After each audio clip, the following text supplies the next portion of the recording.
नमस्कार दोस्तों, स्वागत है आप सभी लोगों का आपके अपने चैनल RRR क्लासेस पे।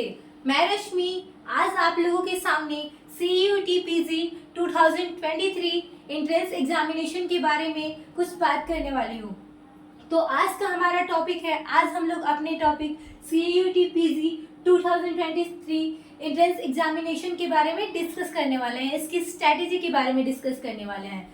तो चलिए हम देखते हैं कि एंट्रेंस एग्जामिनेशन को जो भी बच्चे फॉर्म फिल करने वाले हैं, जिन जिन बच्चों को MSc एंट्रेंस देना है CUT से, तो वो उनकी स्ट्रैटेजी क्या होगी, उनकी स्ट्रैटेजी क्या होगी, कोड क्या होगा, सिलेबस क्या होगा, इन सभी चीज़ों के बारे में आज हम लोग बात करेंगे।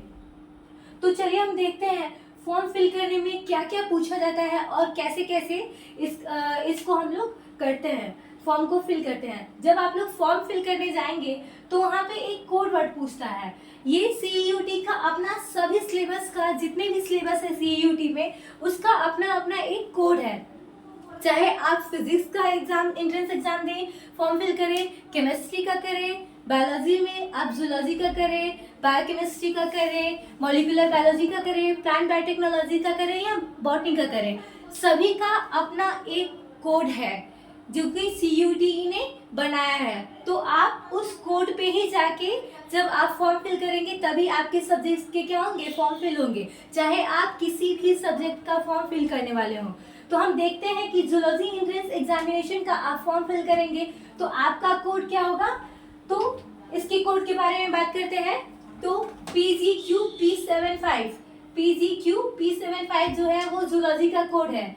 आप जब जूलॉजी का फॉर्म फिल करने जाएंगे तो चाहे यूनिवर्सिटी कोई भी हो, आप BHU हो, JNU हो, DU हो, CUT में जितने भी यूनिवर्सिटी इंक्लूडेड है, जितने भी यूनिवर्सिटियां हैं, सभी का जूलॉजी के लिए जो है कोड है वो PGQ P75 ही है। अब सिलेबस के बारे में बात करेंगे और यूनिवर्सिटी वाइज एलिजिबिलिटी क्या है, क्योंकि हम एंट्रेंस एग्जाम दे लेंगे, क्वालिफाई भी कर लेंगे, लेकिन एलिजिबल है कि नहीं है ये भी तो देखना है।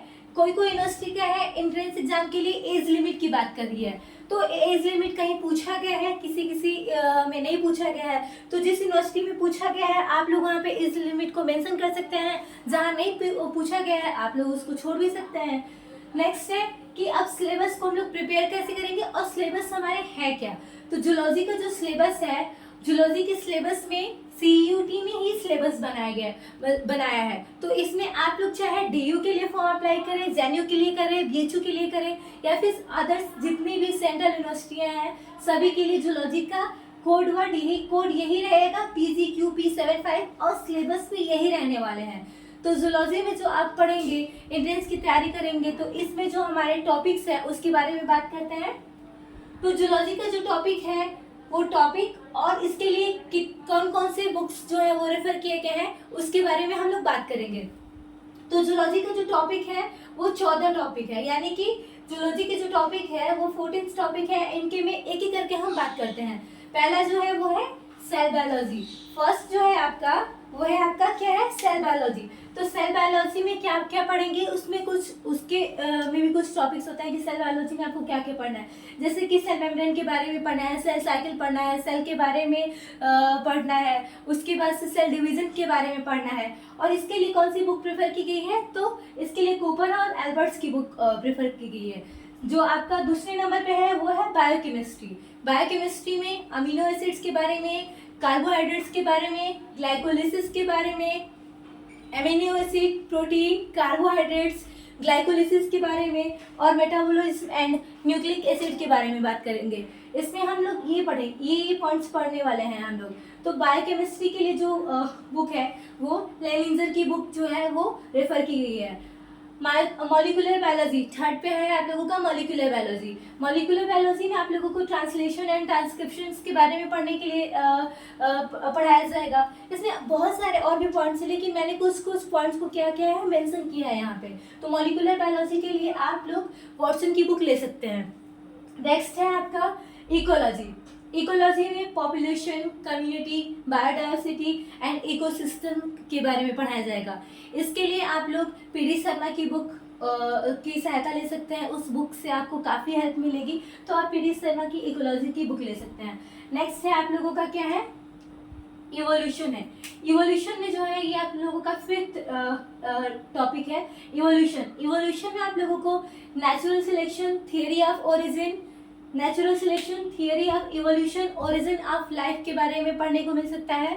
इसके लिए जो बुक बताई गई है वो स्मिथ की बुक है। आप लोग स्मिथ की बुक लेंगे तो उसमें आप लोग जो है इवोल्यूशन के बारे में अच्छे से आप लोगों को बहुत सारे टॉपिक्स हैं जो कि आप लोगों के एंट्रेंस एग्जामिनेशन के लिए काफ़ी हेल्पफुल रहेंगे।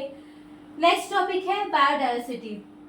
अगला टॉपिक है आप लोगों का इम्यूनोलॉजी। इम्यूनोलॉजी में जो है डिफरेंट टाइप्स के एंटीबॉडी के बारे में बात करेंगे। इम्यूनोलॉजी में इम्यून सिस्टम के बारे में बात किया जा सकता है। उसके बाद से जितने सारे डिजीज होने वाले हैं, डिजीज से रिलेटेड ऐसे क्वेश्चन आएंगे तो वो आप लोगों को इम्यूनोलॉजी में पढ़ाया जाएगा। नेक्स्ट है जेनेटिक्स। आप लोगों का अगला टॉपिक जो है वो है जेनेटिक्स है, तो जेनेटिक्स के बारे में बताया जाएगा। नेक्स्ट टॉपिक है बायोटेक्निक। नेक्स्ट टॉपिक है आप लोगों का बायोटेक्निक। बायोटेक्निक में आप लोगों को टूल्स और टेक्निक के बारे में बताया जाएगा। टूल्स और टेक्निक जैसे कि आप लोग, ये कुछ भी एक्स्ट्रा नहीं है कि कोई चीज़ आप लोगों को एक्स्ट्रा पढ़ना है या कोई चीज़ अलग से पढ़ना है। जो भी हम लोग बीएससी में first year to third year पढ़े हैं, हाँ थोड़ा बहुत सिलेबस हो सकता है कि अलग अलग कौन से बच्चे किस यूनिवर्सिटी से पढ़े हुए हैं, कुछ पूर्वांचल से हैं, कुछ विद्यापीठ के हैं, कुछ इलाहाबाद यूनिवर्सिटी के हैं, कुछ कहीं भी मतलब अलग अलग, चाहे आप किसी भी यूनिवर्सिटी से पढ़ के आए हो, लखनऊ यूनिवर्सिटी से हो, सबके सिलेबस मैक्सिमम एक ही होते हैं। थोड़े बहुत चेंजेस हो सकते हैं, बहुत नहीं। तो आप लोग बीएससी में जो भी पढ़े हुए हैं first year, second year, third year तक, उससे ज़्यादा कुछ भी सेंट्रल यूनिवर्सिटी में नहीं पूछा जाता है। तो आप लोग बायोटेक्निक्स में देखेंगे टूल और टेक्निक्स के बारे में आप लोगों को बताया जाएगा। हम लोगों के यहाँ सिलेबस में, हम थर्ड ईयर में थे तो सिलेबस में हम लोगों के टूल्स और टेक्निक के बारे में पढ़ाया गया था। तो ये सब आप लोगों के सिलेबस से ही है जो कि आप लोगों को ग्रेजुएशन में पढ़ाया गया है, और उसी में से आप लोगों के CUT PG के लिए एंट्रेंस एग्जामिनेशन की तैयारी के लिए पढ़ाया जाएगा। नेक्स्ट है वर्टिब्रेट्स और इनवर्टिब्रेट्स। वर्टिब्रेट्स एंड इनवर्टिब्रेट्स, ये जो है मोस्ट इम्पॉर्टेंट टॉपिक है आप लोगों के लिए CUT एंट्रेंस एग्जामिनेशन के लिए। जो भी बच्चे MSc का एंट्रेंस एग्जामिनेशन देने वाले हैं जूलॉजी से, उनके लिए मोस्ट इम्पॉर्टेंट टॉपिक है। इससे मैक्सिमम क्वेश्चन पूछे जाएंगे वर्टिब्रेट्स एंड इनवर्टिब्रेट्स से। इससे आप लोगों को वर्टिब्रेट्स एंड इनवर्टिब्रेट्स से, सेल बायोलॉजी से, इससे मैक्सिमम क्वेश्चन देखने को मिल सकते हैं आपकी एंट्रेंस एग्जामिनेशन में। नेक्स्ट है डेवलपमेंटल बायोलॉजी। नेक्स्ट टॉपिक है बायोस्टैटिक्स। नेक्स्ट वन है आप लोगों का एनिमल फिजियोलॉजी। एनिमल फिजियोलॉजी में हम लोग डाइजेशन के बारे में, रेस्पिरेशन के बारे में, एक्सक्रीशन के बारे में, लोकोमोटरी आर्गन के बारे में, न्यूरल कंट्रोल के बारे में, ये सब जितने भी टॉपिक्स हैं वो हम लोग एनिमल फिजियोलॉजी में क्या करने हैं, हम लोगों को पढ़ने हैं। नेक्स्ट हम लोगों का टॉपिक है और लास्ट वन जो है हम लोगों का रिकॉम्बिनेंट DNA टेक्नोलॉजी। ये हम लोगों का लास्ट टॉपिक है। तो ये रहे आप लोगों की MSc जूलॉजी एंट्रेंस एग्जामिनेशन के सिलेबस। इसका सिलेबस क्या है, पैटर्न क्या है, आप लोग देख लिए। आप लोग जो फॉर्म फिल करेंगे तो कोड क्या पूछा जाएगा, तो आप लोगों का होगा PGQ P75, वो आपका कोड रहने वाला है। यूनिवर्सिटी वाइज कोड एक ही है, CUT की जो बनाया गया है। और ये आपके सिलेबस जो है वो 14 टॉपिक्स जो हैं वो आप लोगों के MSc जूलॉजी एंट्रेंस एग्जामिनेशन में पढ़ाए जाएंगे। इसकी स्ट्रैटेजी के बारे में आप लोग देख लिया। अब ये आपके टॉपिक्स क्लियर हो गए कि आप लोगों को क्या क्या पढ़ना है, जो कि जूलॉजी का एंट्रेंस एग्जामिनेशन जो भी बच्चे देने वाले हैं। तो आप लोग जल्द से जल्द इस चैनल पर जुड़िए, और कल से हमारी क्लासेस शाम 6 बजे आप लोगों के सामने क्लासेस कराई जाएंगी, जो कि हम MSc एंट्रेंस एग्जामिनेशन का प्रिपरेशन कराएंगे अपने चैनल RRR क्लासेस पे। तो आप सभी लोग इस वीडियो को जितना हो सके शेयर कीजिए अपने दोस्तों में, मित्रों में, और इस चैनल को सब्सक्राइब कराइए लोगों से, ताकि हमारे जो भी नए वीडियोस अपलोड होने वाले हैं वो आप सभी लोगों तक सबसे पहले पहुंचे। धन्यवाद।